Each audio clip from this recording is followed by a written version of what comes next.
Hi, Russ of Aquariumax here, and today, for the first Friday feeding of the month, we are going to give the garter snakes some Mini-Reptilinks. This is a Reptilink formulation that is already the size of a pinky mouse. And since my snakes are starting to take whole pinkies, I'm going to try this.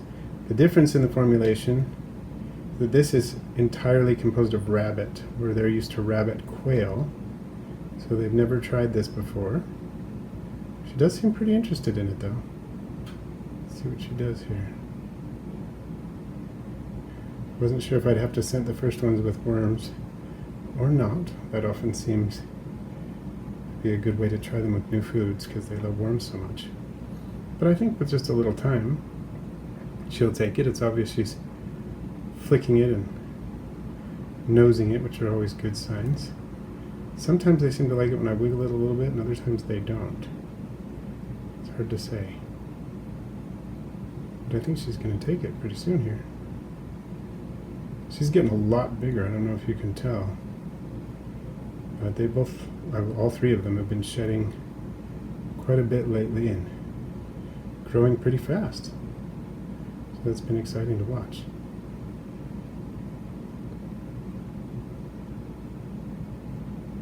There she goes. She took it. Sweet. And of course now you can't see her. They often take a second to sort of figure out what they're doing once they've grasped it. Sometimes they start flailing around, but she's actually doing pretty well here. Nice.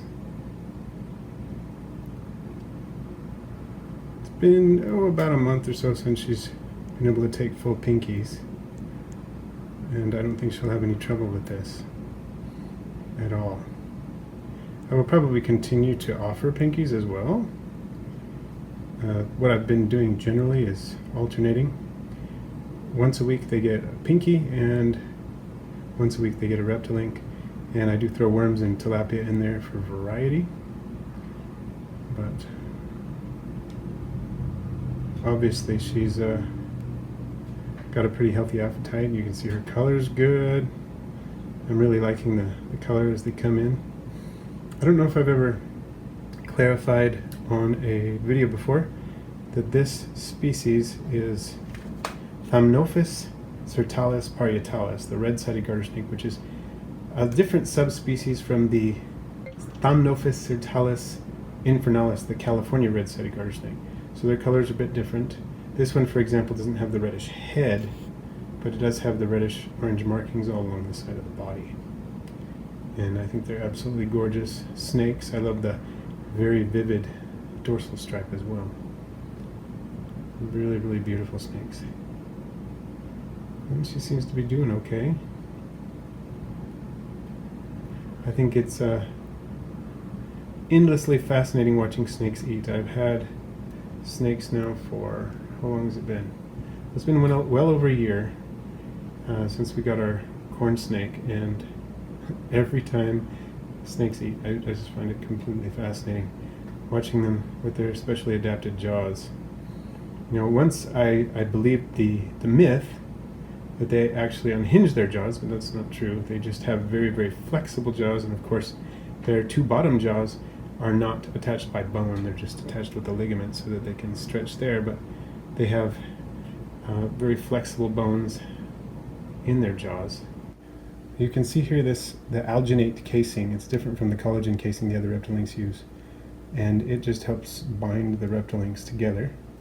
I assume that in the manufacturing process it's easier to use alginate for the smaller ones than to use casing, and that makes sense.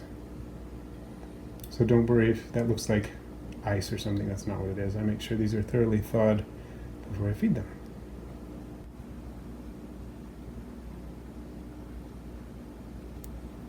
There he goes.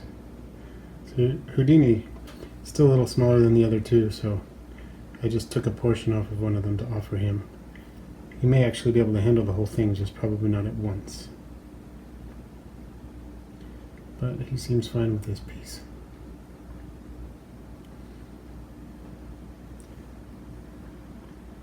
His colors are looking pretty nice too. Let's see if we can focus there a little bit. Look at that. Especially in the area right around his neck and just behind the neck.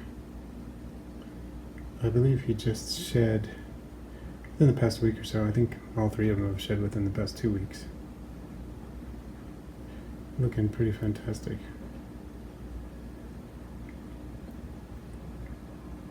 If anyone's curious about where I got these, they came from Don's garter snakes. He had 2 litters produced of the red-sided garter snakes from the Montana locality this past summer, was in August, and these snakes seem to be from those 2 litters. The 2 other snakes are from the earlier part of August, and this snake from the later part, from what I understand.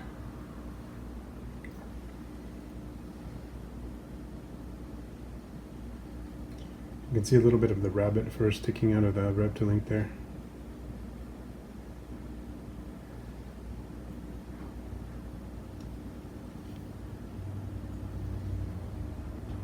I think it's great that they are able to use the whole animal in their formulations, because that's really the only way to make sure that they're nutritionally complete. At the same time, you don't actually have to feed whole rodents. Although I do.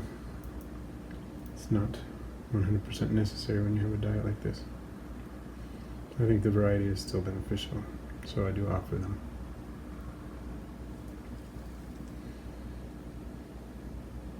I think part of the benefit of offering variety lies in the fact that the snakes learn to eat other foods, and then they're probably more likely to learn to eat other foods later when they're offered, even as adults, if they've taken several different types of food when they're young. I know that can be true of several other creatures, so it makes sense that it would be true for snakes as well.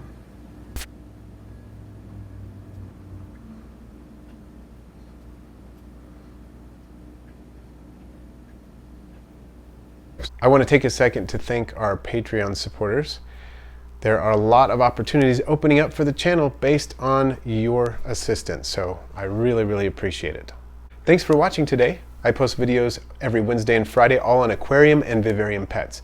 Please feel free to share, rate, comment, and if you haven't already, subscribe. And then click the bell icon so you don't miss my next video.